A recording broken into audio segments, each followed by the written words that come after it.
चलिए, hello friends, good evening all of you. आज हम लोग टेंस टॉपिक का तीसरा लेक्चर पढ़ेंगे। तीसरा लेक्चर, पहला लेक्चर में हम लोगों ने पढ़ा था टेंस का definition, how many kinds of tense, और उसके बाद क्या था, सिंपल प्रेजेंट टेंस यानी एसपीटी, उसको डिफाइन किए थे। उसके 4 स्ट्रक्चर को डिफाइन किए थे विद एग्जाम्पल, उसको अच्छे से समझे थे। और दूसरा लेक्चर में हम लोगों ने एसपीएटी को देखा था, जिसका फुल फॉर्म होता है सिंपल पास्ट टेंस। आज उसका स्ट्रक्चर भी देख चुके थे। आज हम लोग को पढ़ना है एसएफटी।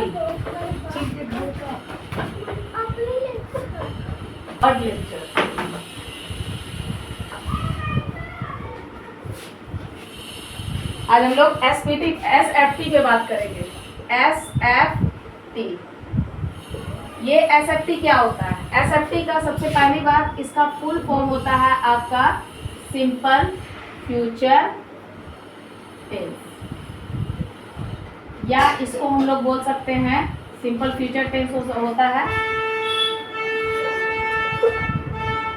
ठीक है, अब यहाँ से इसको डिफाइन करने का हम लोग कोशिश करेंगे कि एसएफटी होता क्या। ठीक है, एसएफटी के अंतर्गत सबसे पहली बात हम लोग डेफिनेशन देखेंगे, जैसे कि सिंपल प्रेजेंट टेंस और सिंपल पास्ट टेंस में क्या देखे थे। सिंपल प्रेजेंट टेंस बोला गया था कि उसका एक्शन जब भी होगा इनकम्प्लीट होगा, लेकिन सिंपल पास्ट क्या बोला था, उसका एक्शन जब भी होगा वो कंप्लीट होगा, मतलब कंप्लीटेड होगा।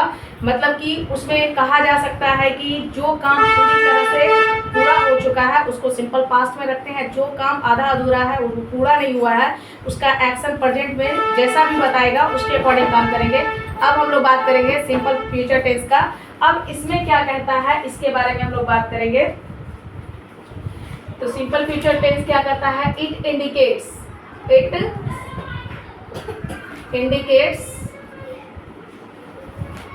the action, it indicates the action which will simply take place in the future,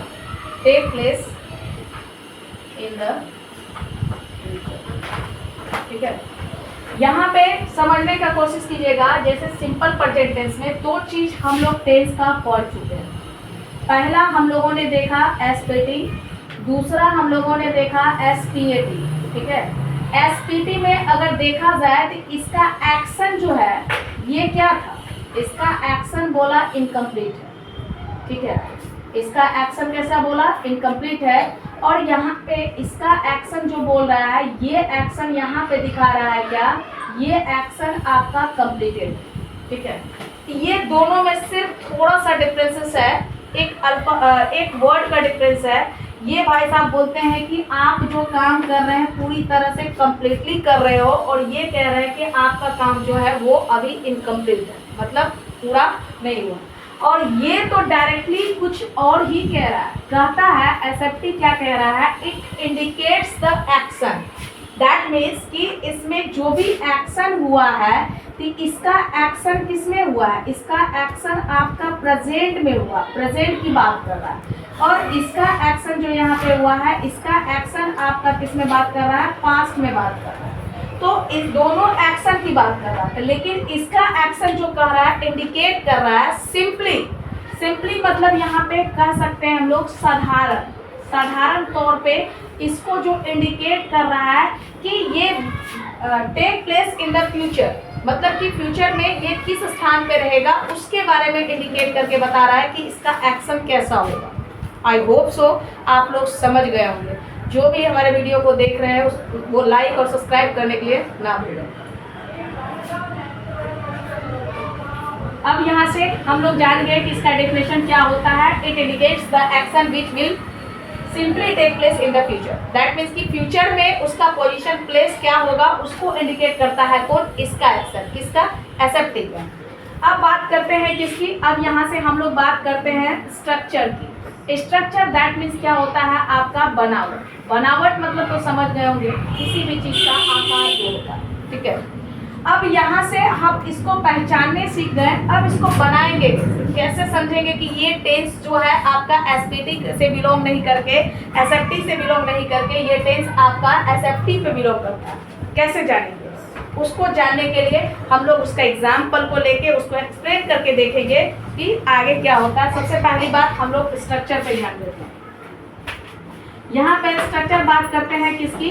positive. ये पॉजिटिव हुआ, या इसी को हम लोग क्या कह सकते हैं? अफर्मेटिव। या इसी को हम लोग क्या कहते हैं?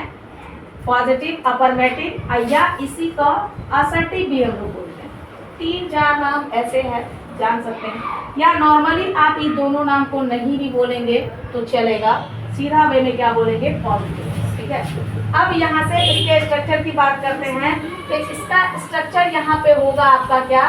Subject plus HB. एचबी मतलब समझ रहे होंगे कि आप किसको कहते हैं? सेल या विल। अब प्लस आपका क्या हो जाएगा? V1 प्लस यहाँ से हो जाएगा आपका ऑब्जेक्ट। हालांकि अगर आप मॉडर्न ग्रामर के अकॉर्डिंग देखेंगे तो ये सेल जो है ये रिमूव हो गया, इसको हटा दिया गया, इसका ओमिशन हो गया, या रिमूव बोल सकते हैं, या इसको आप यहाँ पे ओमिशन बोल सकते हैं, इसको हटा दिया गया।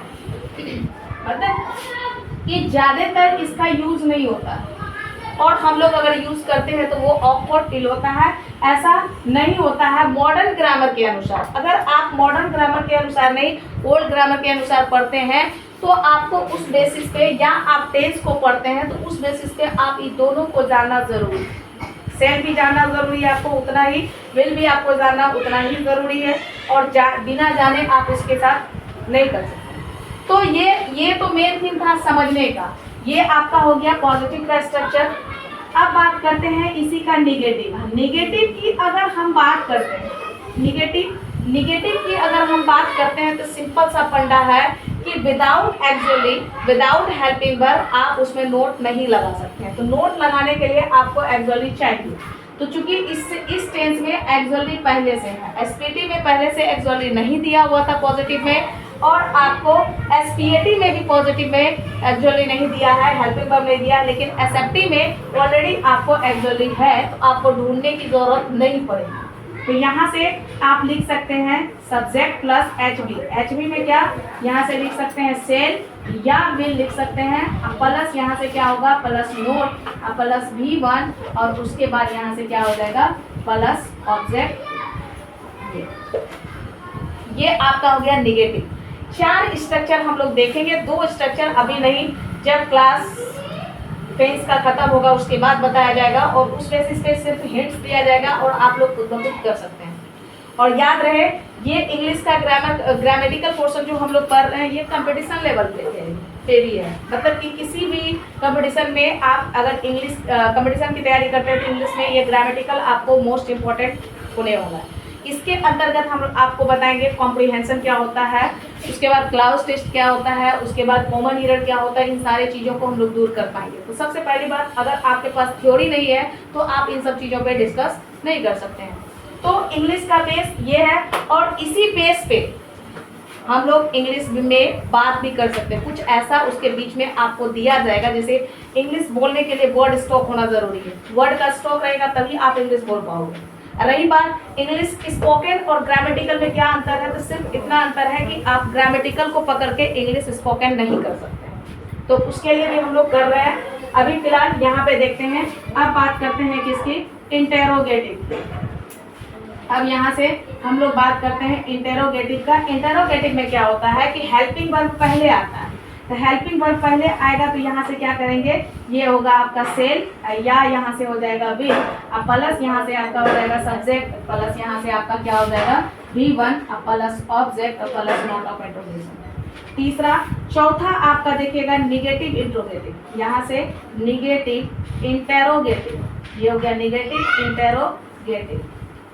इसका यहाँ से क्या हो जाएगा? ये हो जाएगा आपका हेल्पिंग वर्ब। हेल्पिंग वर्ब में क्या लेंगे? सेल होगा, या आपका विल होगा, प्लस यहाँ से सब्जेक्ट होगा, और प्लस यहाँ से note, plus V1, plus object, plus note of interrogation. आप एक चीज़ ध्यान दीजिएगा कि जब यहाँ पे निगेटिव का हम लिए थे तो निगेटिव HB के बाद आप नोट लगाए थे। HB ये सब चीज़ छोटा छोटा चीज़ है लेकिन बहुत इंपॉर्टेंट है। आप यहाँ देखिए यहाँ पे अगर हम निगेटिव लिए हैं तो आप देखिएगा सब्जेक्ट और मेन वर्ब के बीच में लिया गया, सब्जेक्ट और मेन वर्ब के बीच में लिया गया। कभी कभी ये कंफ्यूजन भी होता है कि हम नोट कहाँ पे लगाएं, कैसे लगाएं, तो यहाँ ये कंफ्यूजन आपका दूर हो गया। जब निगेटिव लेते हैं तो निगेटिव सेंटेंस में क्या होता है कि हेल्पिंग वर्ब के जस्ट हेल्पिंग वर्ब और मेन वर्ब के बीच में होता है, लेकिन जब किसी का इंटरोगेटिव का निगेटिव लेते हैं तो हेल्पिंग वर्ब और मेन सब्जेक्ट के वर्ब के बीच में नहीं होता, ये सब्जेक्ट और मेन वर्ब के बीच में होता है। आई होप सो समझ रहे होंगे हम क्या कहना चाह रहे हैं।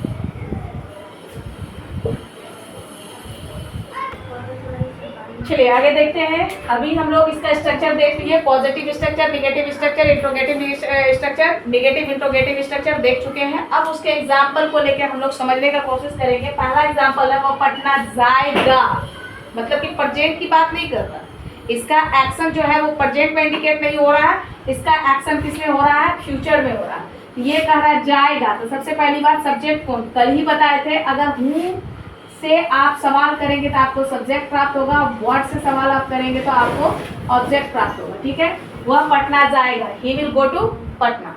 उसके बाद तुम पछताओगे, यू विल रिग्रेट। अब देखिए अभी हम बोले स्पोकन करने के क्रम में आपको इंग्लिश वर्ड का बहुत ज़्यादा ज़रूरी है।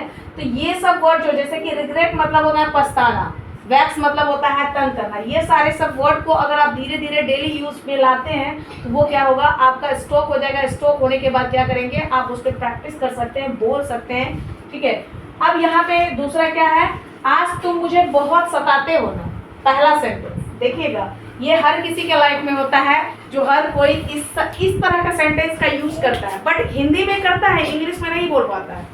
उसका रीज़न क्या है, रीज़न बस इतना है कि उसका थ्योरी, उसका कॉन्सेप्ट जो होता है उसके माइंड में नहीं रह पाता है, जिसकी वजह से वो नहीं। अब सिंपल सा बात है, बोला है कि तुम जब आज तुम मुझे बहुत सताते हो ना, तो मतलब ये क्या कर रहा है, सिंपली ये प्रेजेंट में बात कर रहा है, ये फ्यूचर की बात नहीं कर रहा है। तो आज का इंग्लिश क्या होता है, टुडे होता है, हम यहाँ लिख दिए टुडे। तुम मुझे बहुत सताते हो, सताना का मतलब होता है वैक्स करना, तंग करना, तो यहाँ तुम बहुत, तो यू वैक्स मी। देखिए हिंदी में कितना बड़ा है, तुम मुझे बहुत सताते हो ना इतना, इंग्लिश में देखिए छोटा आ गया, पूरा छोटा। अब इंग्लिश पढ़ना इजी है या हिंदी, लोग कहता है इंग्लिश भास्ट है, हिंदी इजी है, हम कहते हैं इंग्लिश इजी है, हिंदी भास्ट है। आप खुद देख लो, अगर आप हिंदी में लिखते हैं तो आपका सेंटेंस यहाँ से लेके यहाँ तक आ रहा है, इंग्लिश में देखिए इतू समय आ गया। ठीक, उसके बाद देखिए देख लेना, मतलब देख लेना एक दिन जब मैं तुम्हें छोड़कर चली जाऊंगी। आप इतना लंबा चौड़ा पढ़ लिए, वहीं पे आप कंफ्यूज हो गए, इतना बड़ा कैसे बनेगा, पीछे उसका देखे ही नहीं कि क्या है, कह दिए कैसे बनेगा। तो यहाँ देखिए ना, ये किसको फॉलो कर रहा है, ये आपका फ्यूचर को, ये फ्यूचर दिखा रहा था, मतलब फ्यूचर टेंस की बात कर रहा है ना। और इसके लास्ट को देखो, पछताओगे, पछताओगे, तो यहाँ जब फ्यूचर टेंस का है तो इसका क्या हो जाएगा, यहाँ पे ये कह रहा है व्हेन, जब देख लेना एक दिन जब, तो जब का इंग्लिश क्या होता है, when I will go from your life, मतलब मैं तुम्हें छोड़कर चले जाऊंगी। तो कहाँ से छोड़ के चले जाऊंगी, ट्रेनिंग स्कूल के पास से, मतलब तुम्हारे जिंदगी से जब हम चले जाए, आज तुम्हारे पास है तो तुम्हारे पास है तो तुमको मेरी कद्र नहीं है, जब हम तुम्हारे लाइफ से निकल जाएंगे, हमेशा के लिए तुमको छोड़ के चले जाएंगे, तो तब तुम बहुत पछताओगे। तो कहता है when I will go from your life, क्या बोला, when I will go from your life you will regret, you will regret, तब तुम पछताओगे। समझ गए, यहाँ पे आपका ये टॉपिक जो है, थर्ड लेक्चर जो है, यानी कि एसएफटी का खत्म हुआ। इसके आगे हम लोग देखेंगे, और जो भी हमारे चैनल को देख रहे हैं उनसे हम्बल रिक्वेस्ट है कि आप हमारे चैनल को लाइक और सब्सक्राइब कर दें और बेल आइकन दबाना ना भूलें। Thank you.